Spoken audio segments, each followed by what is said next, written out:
Quezon City. Tsaka identical ang presyo, ha? Identical ang mga presyo rito. 77 million, 77 million, 72 million, 72 million. Sino ba? Bakit ganon? Oh, Lahat ba last and final question. Lahat Meron ba ka ng 42 projects above, how Above? much? Yeah, 42 projects sa Bulacan. Meron 90 million. Kaya nga, above 50? Yes, above 50 million. Lahat. So, Mr. Arevalo, kung 42 projects ito, 42 plunder cases ito eh. Kanina sinasabi namin sa inyo, kung nakikinig po kayo, makikipag-deal kami sa inyo na po pwedeng hindi na kayo ipoprosecute criminally, magturo na lang kayo. Kasi sa palagay namin, hindi kayo ang most guilty. Kapag nakapagturo po kayo nung mga kasangkot talaga dyan, na talaga sila naman ang talagang talamak na sa paggawa nito, anong malay ninyo? Baka imbes na criminal prosecution, wag na yon. Bayaran nyo na lang ang gobyerno, pero magturo po kayo. Para meron po tayong kapuntahan talaga. Kasi kung ganito na lang tayo ng ganito, ikutan ng kito, mapipilitan po, puro plunder. Harapin po ninyo 42 plunder cases. Hindi po fair sa inyo yun eh. Alam namin, hindi lang kayo ang sangkot dyan. Marami ang kasangkot dyan. Kaya, yung abogado po siguro nag-advise sa inyo kung nakikinig. Tingnan nyo rin po na maganda ring offer para sa amin ito. Makakatulong pa kayo sa bansa. Matigil na po ito. Meron ako papakita video. Ilang minutes yung video? Meron ako ipapakita with the permission of the chair. Siguro 1 minute lang na video. Tingnan mo, Mr. Arevalo, kung project ng Wawaw to.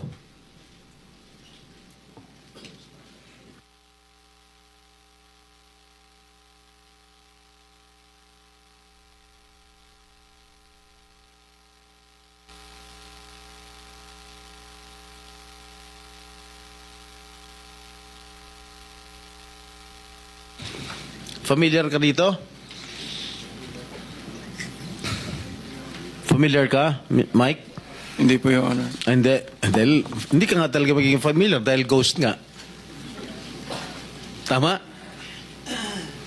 Yan. Ang nakalagay dyan sa report, completed. Nakakubra ka na. Nabayaran ka na ng gobyerno. Pero, hindi pa completed. Tama ba, Ms. Cabral? Are you aware of this? Ngayon lang po na nakita yung video, Your Honor. Na hindi kompleto, di ba? Pero bayad sila. Wala po akong nakikita. Sa Hagonoy, Bulacan. So, hindi mo alam, Mr. Arevalo? Ngayon ko lang din po Ha? nakita yung video. Ngayon ko lang din po nakita yung video, Your Honor. Oh, talagang hindi mo makikita dahil hindi mo naman alam. Kasi nga ghost. Di ba? Alam mo, nag-iisip na ako kung isa-site kita yung contempt dito eh. Huwag mo lang ako subukan, please. Okay, babalik ka kita next hearing ha. Miss Sara? Mr. Chair, with the indulgence of the SP Pro Temp, Yes. interjection. Yes, Okay, please. provided it's very brief kasi Yes, kulang very na po brief, tayo Mr. Chair. sa panahon. Opo, very brief lang. Sabi nyo kanina, and salamat po sa SP Pro Temp at Mr. Chair. Sabi nyo kanina, Mr. Arevalo, na meron din kayong mga proyekto, ang Wawaw, sa Quezon City sa pamamagitan ng Metro Manila First. Kasama po ba yon sa dalawa lang sa 254 flood control projects sa Quezon City na may koordinasyon sa LGU ayon kay Mayor Joy Belmonte? Yes po, Your Honor. Yun yun. Yun din. Ano po yun? Yung sa... Isa po, may letter na po dun for termination po. Letter for termination. Yun ba yung sa Barangay Mariblo sa Quezon City? 2 pumping stations na nagkakahalaga na 282 million pesos na magkaharap? I-check, yun po, ang di ko po masagot. I-check po namin, Your Honor. Sige po, pakipaalam nyo sa komite namin sa pamamagitan ng aming chair. Salamat, Mr. Chair at SP Pro Tem. Thank you. One last question, Oh, Mr. last Chair. question. Yeah, Mrs. Diskaya, meron bang pagkakataon yung siyam na pag-aari mo ng construction company, meron bang pagkakataon na sila naglalaban sa isang bidding, sa isang kontrata? Hindi po. Sigurado ka? Pag makakuha ako ng record sa Pagpapakaalam ko. DPWH na si St. Timothy, si St. Gerard, si Alpha Phi Omega, sino pa?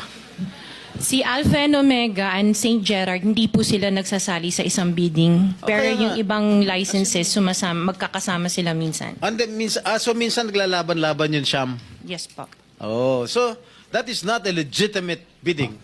Dahil yung Sham na yon na naglalaban-laban sa isang award sa isang kontrata, iisa lang ang may-ari. So kahit sino doon, kahit sinong manalo doon sa bidding na yon, ikaw ang panalo. Dahil sa'yo lahat yun eh. Correct? Tama? Hindi po, kasi iba yung may-ari ng mga companies. Oh, sus. Kasi sabi I'm mo just lang, concerned with Alpha and Miss Omega. Diskaya, Opo. kanina, sinabi mo Alpha Phi Omega lang ang sa'yo. Opo. Nung tinanong kita ulit, in-enumerate ko lahat yung siyam na korporasyon, inamin mo sa'yo lahat yun. Oh, di ba? The records will bear me out. Opo. Oh, ngayon, ang tinatanong ko sa'yo, yung bang siyam na korporasyon na yun, Panglimang tanong na. naglalaban-laban ba sa bidding yan? Panglimang Yes tanong po. na yan eh. Sabi mo kanina, last question. Hindi ba sumagot? Ay, sumagot. Oh. Hindi, sigutin Yes po. mo. Opo, sumagot ako. Opo. Naglalaban-laban. Opo. So pag Sinagot naglalaban-laban yung siyam na korporasyon sa isang kontrata, at kung sino manalo ron, kahit isa sa siyam na manalo, sa'yo pa rin yun. Ikaw pa rin ang panalo. Correct? Opo. Oh. Senator Erwin, Ang tanong ang... very brief lang, ma'am. Baka Opo, tayo ang sagot panahon, po, ha? ang sagot po dyan, Senate Pro Temp, nagbibiding-bidingan. Anyway, matanong ko lang po sa COA, na-relieve nyo na ho ba yung inyong first district COA auditor, yung sa Bulacan, na nag-audit ng mga coast project? Hindi pa. Hindi pa po, Your Honor. Bakit po hindi ninyo ba na-relieve? Nakipagsabwatan na po sa district engineer po natin since 2022. Bakit di po na-relieve? Sir, wala pa po namang ebidensya na nakipagsabwatan po yung... Wala pa pong ebidensya 2023. Sa Pangulo na nagsabi, pati Senator Ping Lacson nagsabi, anong gusto mo? Ebidensya? Your Honor, hindi po ako ang merong authority. na I know mag-relieve. that. I know that. That's why I'm asking you. Now, when are we going to see her relieved or him relieved? Ipapaalam ko po sa... Ipaalam niyo po kaagad, okay? Dahil wala ho kami oras. Panghuli na lamang po, matanong ko lamang po ang MMDA. Kanina po. Mr. MMDA, sir, nagpresenta po si Ramon S. Ang na tutulong sa flood control po natin. Siya po maglilinis yan, libre. Ano po ang reaction po ninyo? Acceptable po ba ito? Itong pag-volunteer ni RSA para linisin ng mga estero natin para hindi na tayo bahain kagaya nangyayari everyday pag umulan ngayon? Opo, tuloy-tuloy naman po yung coordination meeting natin. In fact, meron na po kaming ilo-launch sa Las Piñas po na cleanup drive po ng Las Piñas River. And katulong din po namin sila na mag-ayos po dito po sa may Rojas Boulevard. Nag-inspect na rin. Okay? Salamat po, So, Mr. thank Chair. you. 1 minute, Senator Bato. 1 minute, Senator... 10 seconds. 1 minute na. Minority Leader and 2 minutes to Senator Alan. Thank you. Hindi pa, kasi ano na tayo. Thank you, Mr. Chairman. Since andito yung BIR, Commissioner, may this committee know kung among the 15 contractors, sino-sino dito yung mga top taxpayers. Kung meron kayong records dyan, sino-sino nagbabayad o kung sino nagbabayad ng tax at magkano ang binabayad nila. Yes, Mr. Chair. As far as yung ranking is concerned, we currently don't have that kung anong in terms of top taxpayers sila. No? But definitely registered naman and merong mga payments. And siguro because of 270, we cannot disclose the amount of taxes that they've been paying unless andito naman sila kung willing silang i-waive yung Section 270. So you cannot provide this committee? In executive session na... Executive session? Yes, Mr. Chair. Mr. Chair, may we know from BIR in the next hearing kung magkano ang binabayaran itong 15 construction companies na tax, Yun lang ang hihingin ko, Mr. Chair. Mamaya bibigay mo next hearing.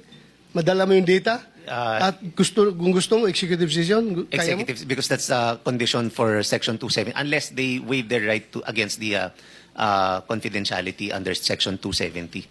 Do you think ganitong hearing hindi yan magiging exemption? Hindi po, nakalagay po, executive session po. Executive session. Yes, So sir. i-read mo next hearing, ha? Yes, Mr. Mr. Chairman. Thank you. Thank you, With Mr. your Chair. permission, Chairman Bato, just on that point, Mr. Yes. Chairman. Mr. Chairman, just on that point. Yeah. Mr. Chairman, good afternoon, Mr. Commissioner. I think we have a different view.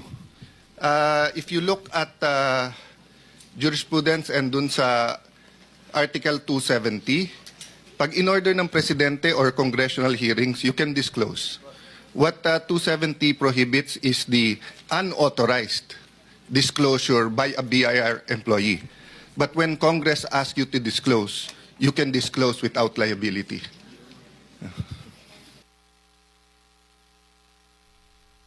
This is Abacada Guro Party List versus Purisima.